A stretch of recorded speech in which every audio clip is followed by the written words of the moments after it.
Eins, zwei, drei, vier.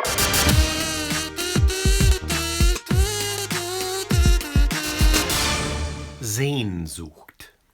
It means longing or yearning or even pining, pining away. But it has more than the English words in it. It has more respect for the thing. When we say in English yearning, it's kind of a throwaway thing. It's a small thing. Yearning, I yearn to be in California or something. It's not as big as Sehnsucht. And I think the reason is that word Sucht. Sehn consists of two words, Sehn or Sehnen and Sucht. And Sehnen is the actual longing, the actual learning. Ich sehne mich, it means I long for something. I long for your kiss. But Sucht means addiction. It's a medical condition. It's a medical word. You are really addicted to something.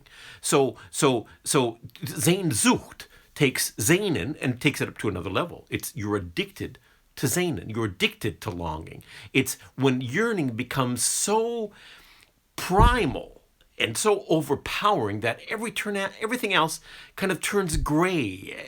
It overshadows everything. Everything becomes unimportant. It's almost like depression, except it's a positive depression because there's some kind of object for your yearning. It's the love of your life who is separated from you by an ocean, and you yearn for her. You don't want to go to work. You don't want to do your job. You don't want to have beer with your friends. Everything fades in contrast to this yearning, and you are addicted to it. And in fact, in history, in the past, psychologists have taken this word very seriously as a medical phenomenon. You can waste away.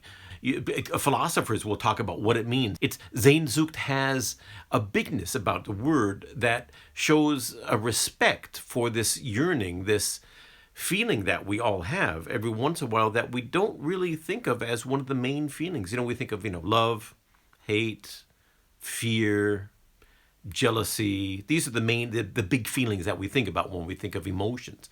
But yearning in this way, in this big way, it only happens to each of us a couple times in life, the big love of your life or something like that.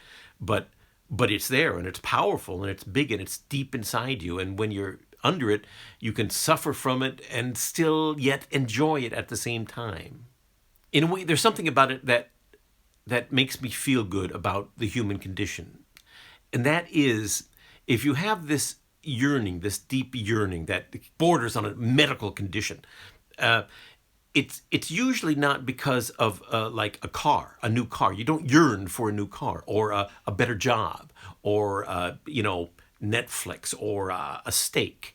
You don't yearn for those things. And human life now especially, well, I guess it always was, but is filled with little tinkly things that have no meaning, gewgaws, doodads, status symbols that really, in the end, we don't care about. The leather couch that no one can sit on because they might ruin it. It has to be perfect. The lawn that is perfectly mown and watered so the neighbors, are impressed. And all those things, those are not things that we yearn for. We want them, we desire them, but yearning is different. Yearning is generally reserved for another human being.